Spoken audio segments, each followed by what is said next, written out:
Morning guys, Dave Canterbury with the Pathfinder School. What I thought I'd do real quick is I want to shoot a quick video for a guy on my Facebook Pathfinder learning page. He's having problems with the bow drill fire. Looks like he's doing about everything right. So I want to kind of discuss a couple ins and outs real quick for him. I'll go ahead and post this video to my regular channel as well. Stay with me guys. Okay, so I'll try to shoot this kind of in real time for you, brother. First thing I'm going to do is burn this in. I'm going to cut my notch on the front side of the board so you can kind of see what it's supposed to look like when we make it happen here. It looks like you did a pretty good job of doing this yourself. So this is just basically not part of the instruction. I guess it's just a refresher for you.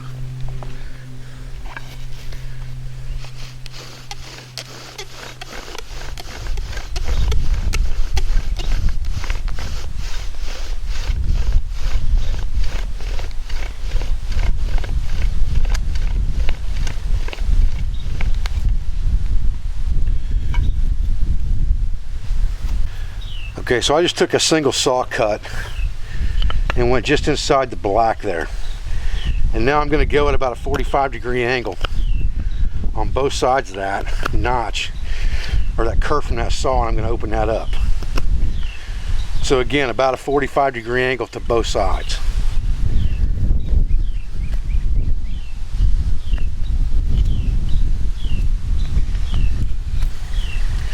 So there's the width of my notch. Now the other thing I'm going to do is I'm going to cut another beveled angle here at the bottom, just like this. And what that's going to do is that's going to allow air to get underneath that board. And notice that yours didn't have that. And for some reason, tulip poplar is pretty grainy wood. As far as your coal goes, it's usually got some fibrous looking material in it. And sometimes that little extra air coming in from the bottom, and you can see that angle there. Sometimes that extra air coming from the bottom is what you really need. And then you want that notch fairly wide. You can see how wide my notch is. Comes to a point just inside the black. And it's pretty much 3/4 of the width of my spindle.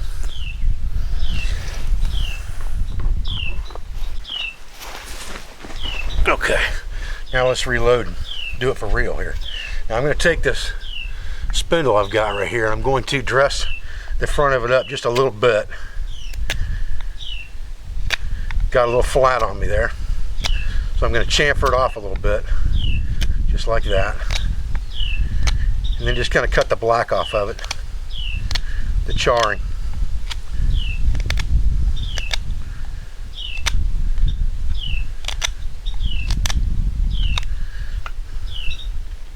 Okay. So that's what I want my spindle to look like. And then if I've got a good handhold, I'm using this SE Rowan on this one, I won't shoulder out here. You can use the tin can trick. If you begin to shoulder out, you can put a piece of tin can up in your handhold, and that'll help as well.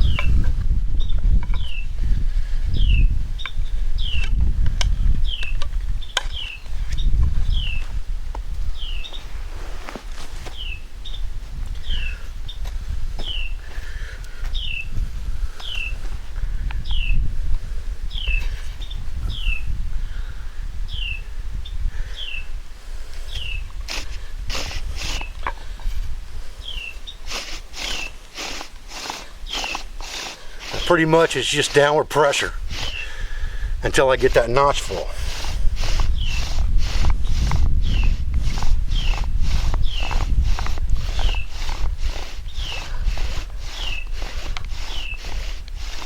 And once I get that notch full, then I can let up on the pressure a little bit and speed up.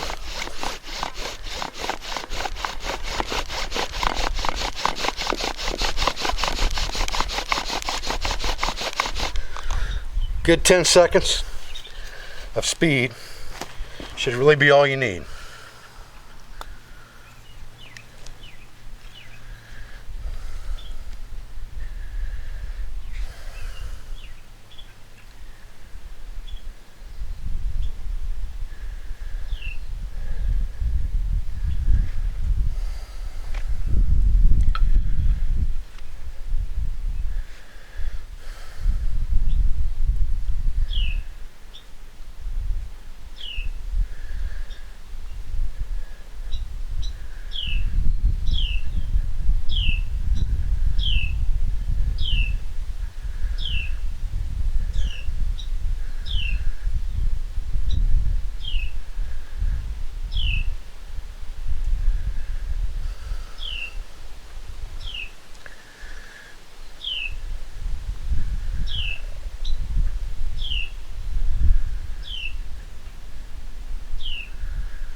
see how deep I went into that board just with one shot.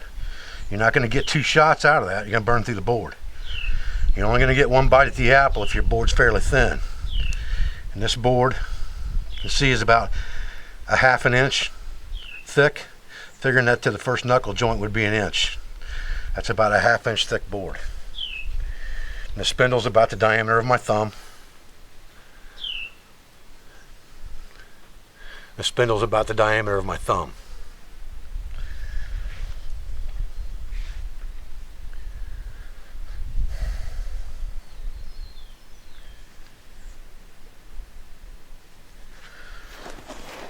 The dust pile that you had looked pretty much like this one, but it wasn't on fire, and I think you just didn't have enough speed at the end. The trick is downward pressure, slow steady strokes to begin with. Once you fill the notch and it's spilling over into a pile like it is now, then you can speed up for a good 8 to 12 seconds of just fast strokes until, you know, smoke is just rolling everywhere. And then when you stop, you should have a good coal. Hope this helps you, brother.